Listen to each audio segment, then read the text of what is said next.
This is Find Your Dream Job, the podcast that helps you get hired, have the career you want, and make a difference in life. I'm Mac Pritchard, your host and publisher of Mac's List. I'm joined by my co-host, Ben Forstag, Managing Director of Mac's List, and this week's special co-host, coach and consultant Michelle Hines of michellehines.com. Michelle, Ben, welcome to the show. Hey, Thanks, Mac. Yeah.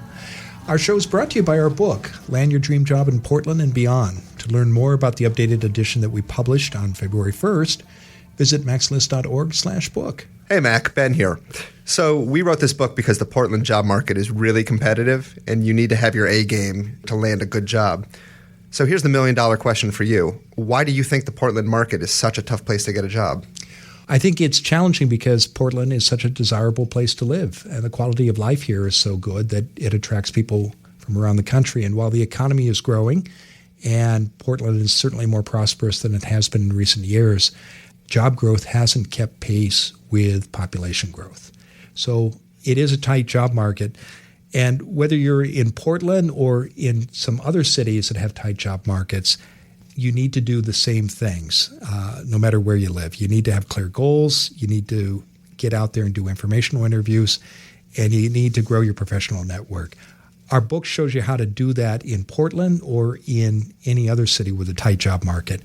You can't rely on job boards alone when looking for work because as many as 80% of all jobs are filled by word of mouth.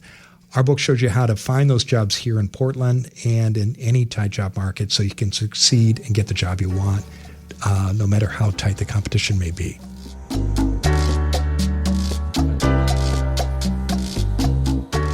College graduation season is just around the corner, and departing seniors will find themselves in a very strong job market.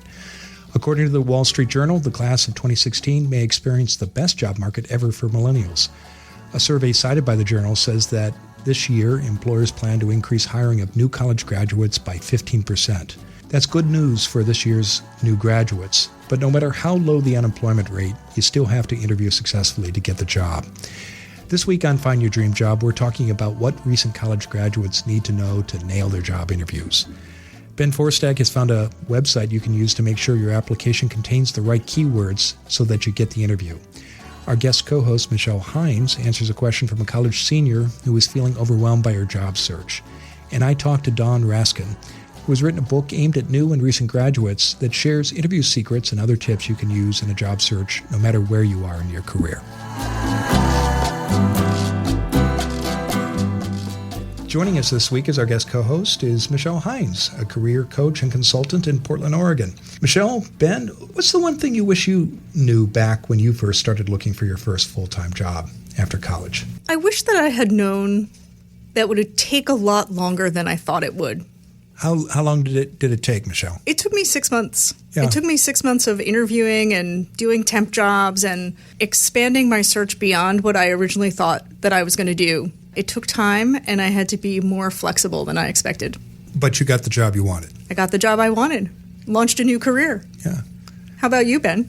I think I underestimated the value of being clear about what you wanted to do with your job and in your career. I know when I graduated from college, I had no sense of what I wanted to be doing for work. And I'm sure it showed when I applied to places because I was like the jack of all trades and the master of none. And I graduated in the middle of a recession, so it was particularly tough, and I was competing against a lot of other job seekers. I'd like to think that if I had been much more clear and focused in what I was looking for and targeted in my search, instead of having a 7-month job search, it might have been a 2 or 3 month job search. But you were satisfied with the job you got at the end of that search as well?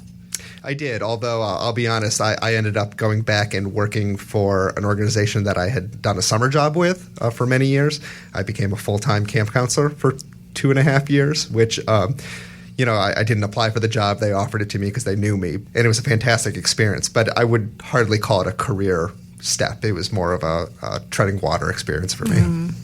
I got my first job after college through a newspaper ad. And it was with a U.S. Senate campaign, which was a great experience, but it was unexpected. It was not something I had planned to do. And I just was looking for ways to stay in the state where I'd gone to college, and that turned out to be a great way to do it. And actually kindled my interest in electoral politics, which became a major part of my career for many years. Let's turn to Ben. Every week he's out there exploring the internet, looking for resources and tools that you can use. They could be blogs, podcasts, books. Ben, what have you discovered for us this week? So in the past, we've talked a lot about the importance of having the right keywords in your resume and cover letter. Before you apply for a job, you should spend some time reading and rereading the job description. Find the keywords and phrases from the description and make sure those exact same words and phrases are included in your application, verbatim, word for word.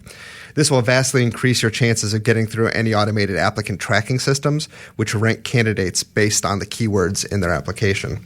It's an important thing to know whether you're working with automated tracking systems at large companies or especially if you're applying for public sector jobs, which might be scored by hand or by a machine. Whether it's a clerk or a computer, they're looking for those keywords. And if you don't use them, your score won't be as high as it could be, and you may not get an interview. I know this from personal experience because after moving to Oregon, I looked for jobs with government agencies, and I wasn't getting interviews. And even though I had a master's in public administration, and from Harvard. So somebody clued me in about keywords, and once I started doing that, the interviews came, and it was a big revelation for me. Yeah, and I would venture anytime you're filling out an application where you have to cut and paste your resume into a box, that means you're going through some kind of keyword automation system. And so you need to be really particularly sensitive to keywords in those cases. My resource this week is a free online tool to help you with keywords. It's called JobScan, and it's available at www.jobscan.co. And I'd like to point out that several listeners, maybe 3 or 4 of you out there, have reached out and told me about this resource. So thank you to you all. This site is super easy to use. When you go to the URL, you'll see 2 text boxes. In one box, you paste the copy from your resume, and in the other, you paste the copy of the job description. When you press submit, the site reviews both items and produces a report about how much the 2 documents match.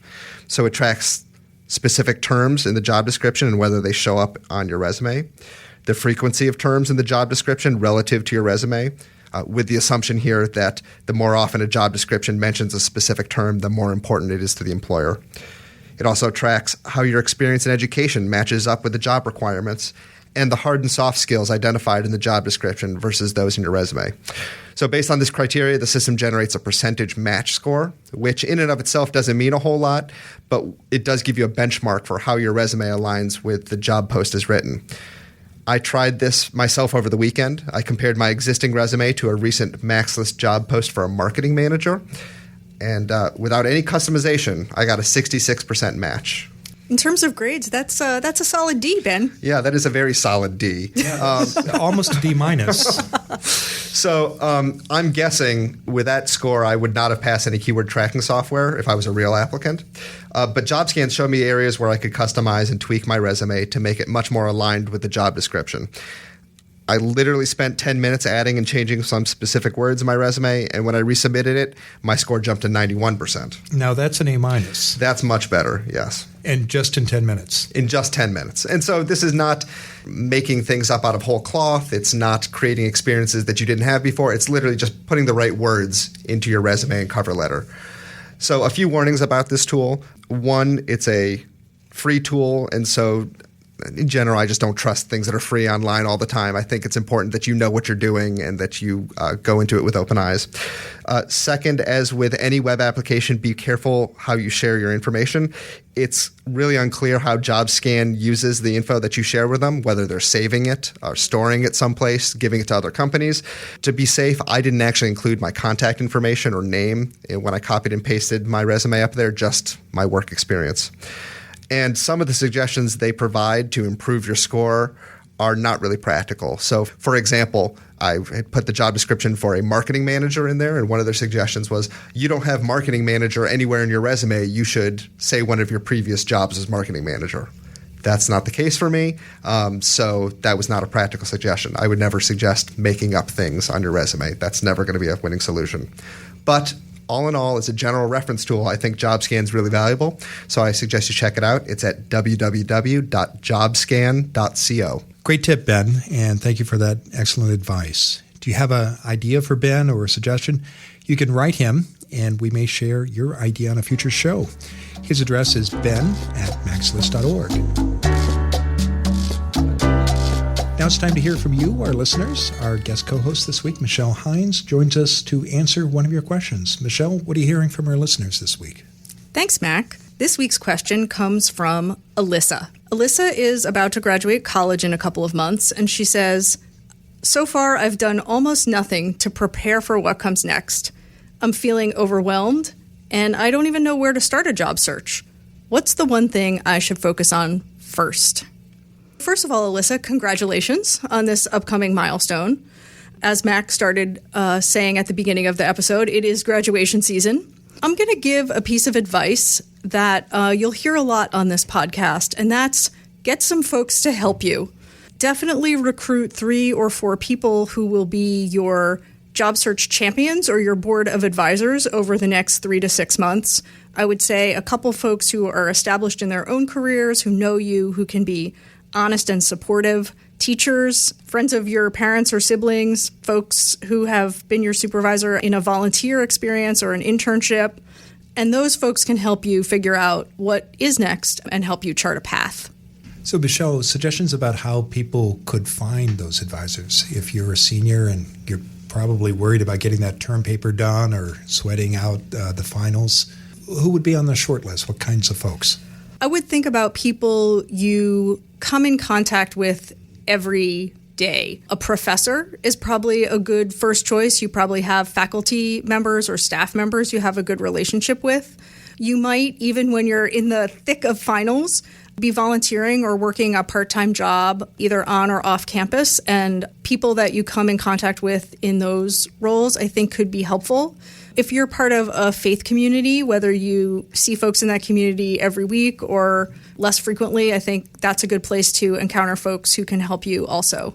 So it's not about making new contacts. It's about looking within your existing community and network and thinking about people in a slightly different way. Right. That's definitely where I would start. Who do I already know who can help me? Okay, great. Excellent advice. Thank you, Michelle. If you have a question for us, you can email us at communitymanager@maxlist.org. These segments are sponsored by the 2016 edition of Land Your Dream Job in Portland and Beyond. We've made our book even better. We've added new content, and now we're offering it in the formats you said you wanted. For the first time ever, you can read Land Your Dream Job in Portland and Beyond in a paperback edition, or you can download it on your Kindle, your Nook, or your iPad. Our goal is the same, whatever the format, to give you the tools and tips you need to get meaningful work that makes a difference. To learn more, visit maxlist.org/book and sign up for our special book newsletter. You'll get updates not available elsewhere, exclusive book content, and special discounts. Let's turn to our special guest expert this week. It's Don Raskin. Don Raskin owns and operates MME, an advertising and marketing agency in New York City. During his 25 years at the agency, Don has interviewed hundreds of new college graduates for positions within his company, and he's also mentored countless students on best practices for a job search. During all of these meetings and conversations, Don kept exceptionally detailed notes. He observed the good, the bad, the ridiculous, and the irreverent.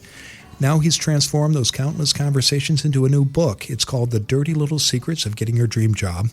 And in it, he shares his insights into the job search process, and he tells you everything you need to know to land your first job or a new one and find career success. Don, thanks for joining us on the show. Thank you for having me. It's great to be here. Let's start out, Don. How important is it for new graduates to do their homework, and why does that matter?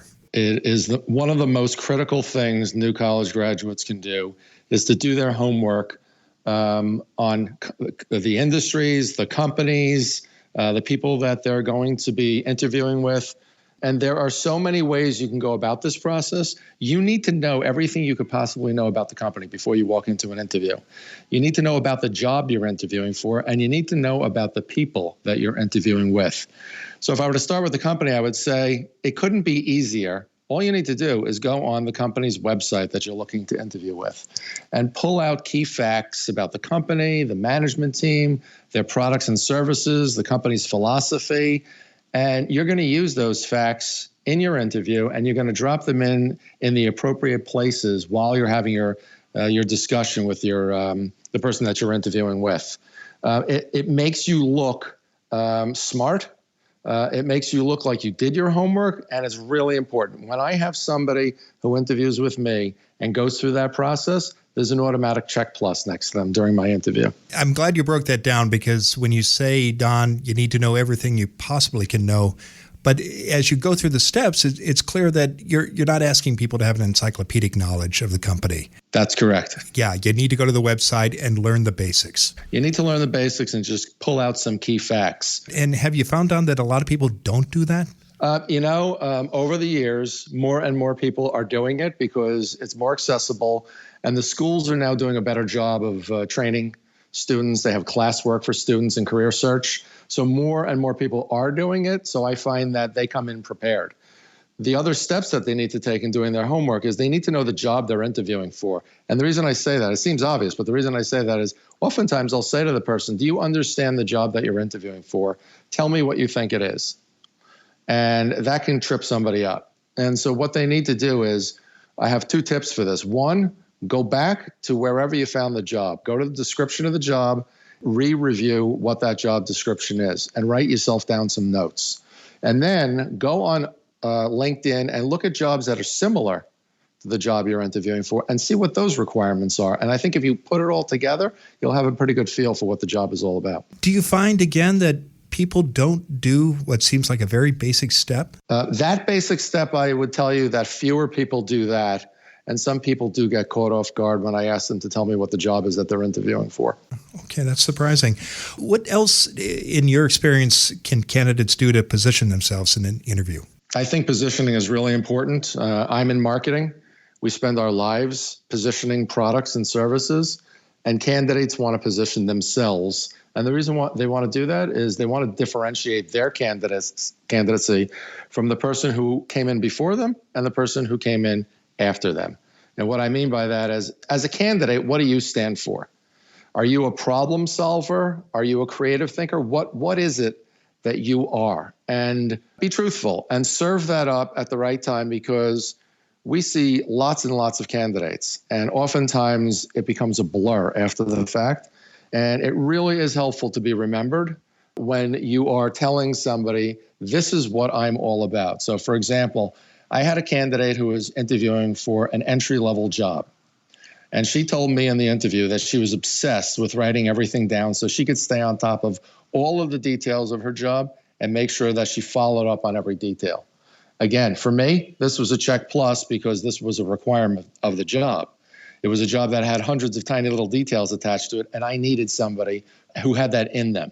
Even better, she then took out a composition notebook, and she opened it up and she said, here, let me show you some of the projects I worked on in school. And detailed notes across the board with different colored pens and highlighters so that she knew what dates things were due, which projects had priority, et cetera. So I think if you position yourself well, you're going to be remembered. But if you prove it like this candidate did, you won't be forgotten. What would you say, Don, to listeners who I can imagine some of them out there thinking, well, I'm not sure. I think my special talent is these 3 things or these 2 things. How can people narrow that list down, and so that when they do walk in and they want to position themselves, they know what to emphasize? Yeah, I think going back to the beginning, go back to what the job is all about, because what you want to do is you want to marry up what you're going to tell the interviewer with what the job description is all about. I've had people tell me that they're very creative and they're interviewing for a finance job. I don't need a finance manager to be very creative. I need them to be monetarily oriented. So you want to match up your skills with the skills of the job. And again, while I'm saying you need to position yourself, you don't have to boil it down to one specific thing. You know, if somebody said to me, I'm a problem solver, and this is how this demonstrates itself, and highlighted a few key areas about problem solving, that would be good for me. One of the values, as you talk of the approach you're recommending, that I see, Don, is many new graduates tell me they're open to all kinds of possibilities. And I find that people who say that often struggle because they apply everywhere. And they're not clear about the special talent or experience or expertise that they offer. So I run an advertising and a marketing agency. And I would tell you 50% of the entry-level resumes that I get are for people who are looking for jobs in public relations. And their job objective will say a job in public relations. I don't own or operate a public relations agency. So you're 100% right. I think people will throw things out there and hope something sticks. You would be much better off if you focused 100% of your time sending your resumes to a PR agency. You're going to get a better chance of getting called in that way. Okay, so you do your homework, know the company, know the job, and know what that employer is looking for in that job. And then think about how you want to position yourself. What else are you recommending that new graduates do as they enter the job market this summer? I really like to stress to people that they need to know the people that they're interviewing with. LinkedIn is a wonderful resource. And here's a little tip that I like to see. If I'm interviewing somebody on a Thursday and I see through LinkedIn that somebody viewed my profile and it's the person that I'm interviewing on Thursday, that's a wink and a nod to me. That's basically telling me, hey, I'm doing my homework about you. I'm going to come in and talk to you about your background, where you went to school, the jobs you've had, things like that as well. So I really like to see candidates do that. I do too. And I'm always impressed when people reach out to me for an informational interview or when we do job interviews here, if they connect with me on LinkedIn in advance of the meeting or perhaps after an interview. Particularly if they do it in advance, it shows that they're doing their homework. And it also gives me a nudge, if I haven't already done so, to check out their LinkedIn profile. Absolutely. The other thing I would say is I really want people who are going to go above and beyond. I tell the people who work for me all the time, if you're doing what's expected of you, you aren't doing enough. And the reason I say that is because anybody and everybody can do what's expected of them. But people who want to be great at what they do, they go above and beyond that. And I think if you demonstrate your willingness to go above and beyond, you're showing in the interview that that's the kind of employee that you're going to be. And that's what I want to see from a job candidate. So as an example, I interviewed a young woman who went to Georgetown University several years ago. And she had called me and was looking for a job. And I liked her resume. And I set up a time at 9 o'clock in the morning to have her come in and interview with me. And just during the chit-chat part of the conversation, when she walked in, I said to her, oh, where did you stay in New York the night before the interview? And she said to me, oh, I didn't stay in New York the night before. I took a bus at 4 o'clock in the morning from Washington, D.C. to make sure that I was here on time to meet with you. And I remember that going off in my head saying, anybody who is willing to do that is somebody I want working on my team. And I hired her. That's a serious candidate. That's a serious candidate. Absolutely. When you think about graduates you've interviewed and we've talked about some of the things that people do well, what are common mistakes that you see that you encourage people to avoid? Make sure you're 15 minutes early to whatever interview you have. I've had people come in 5 minutes late. I've had people come in 20 minutes late. That's a huge demerit for me because that tells me something about you. So you absolutely cannot be late. No matter what the reason is, you can't be late. And I talk about that in the book as well. Make sure that your resume is flawless, absolutely flawless. I had a young woman come in the other day and hand me her resume, and I was a little confused when I was looking at her last job. She had on her job that she had been there through August of 2016. And I said, I'm confused about this. And she put her hands on her face and said, oh, my God. I'm so sorry. That's a mistake. It was 2015. An interviewer shouldn't be uncovering things like that on a resume. Your resume has to be absolutely flawless. And then finally, I think you need to be really timely in your follow-up.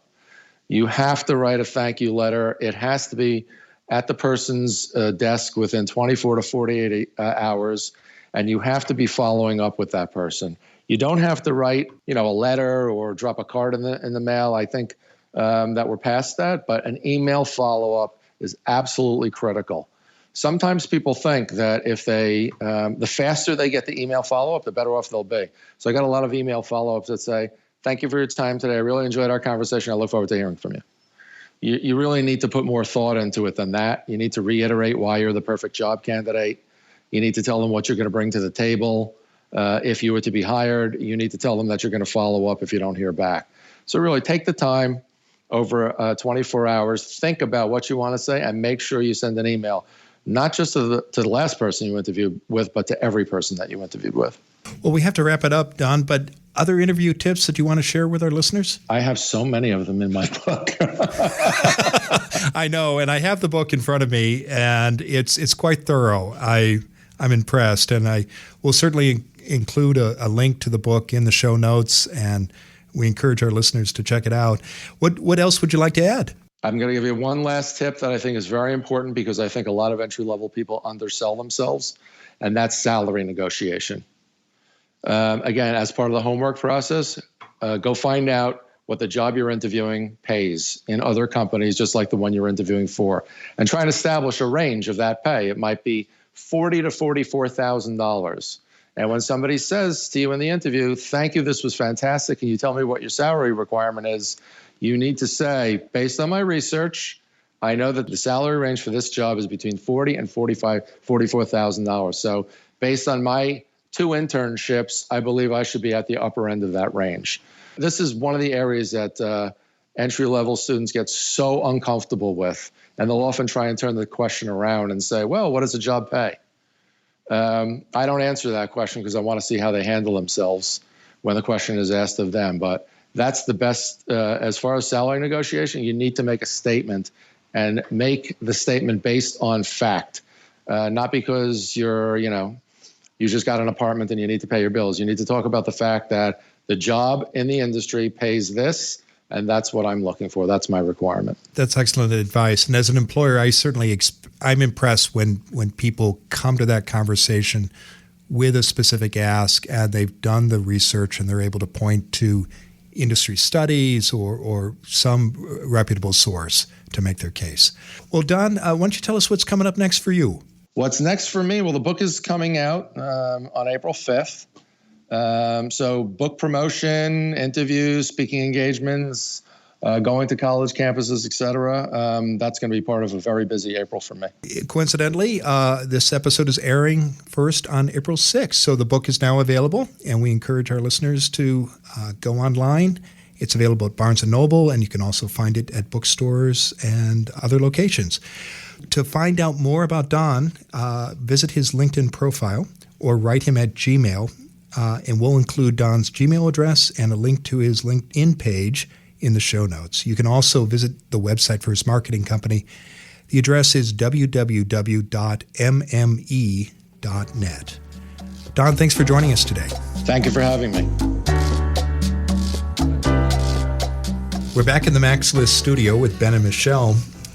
Ben, Michelle, what were some of the most important points you heard Don make? So I'm going to point out 2 of them.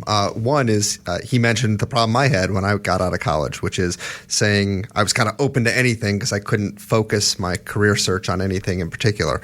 And again, I think that's a losing strategy when you're looking for a job because employers don't want someone who's like, I'm willing to do anything. They want someone who's passionate about doing the job at hand. The other thing that I think is important is the follow-up email or note that you send to the employer.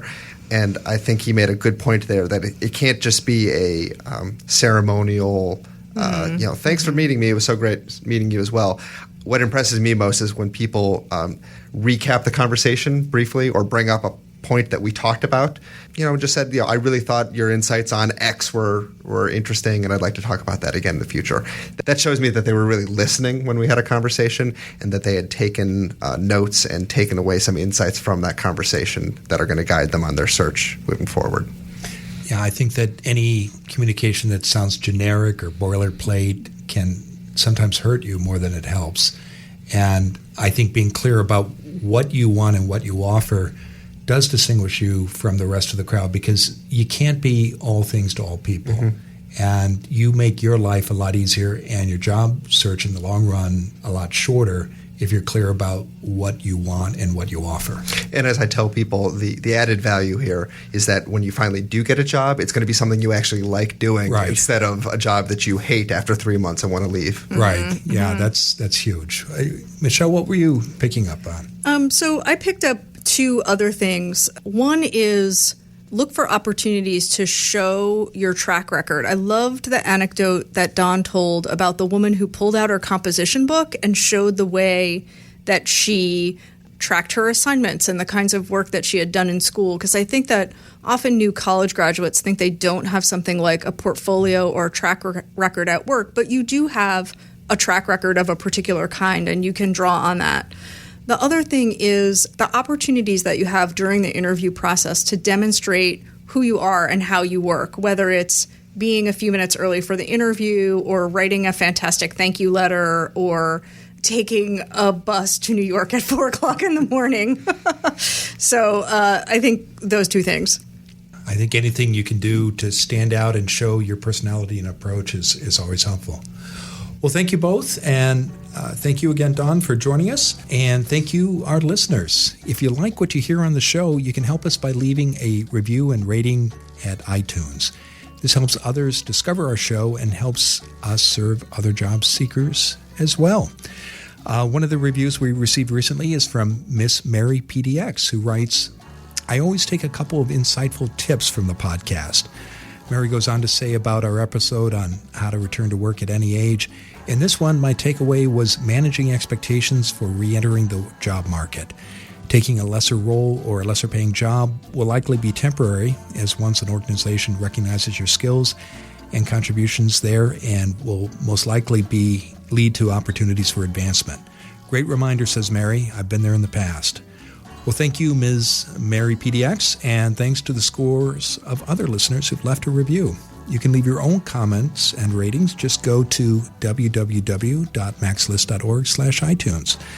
We'll be back next Wednesday with more tools and tips you can use to find your dream job. Thanks for listening.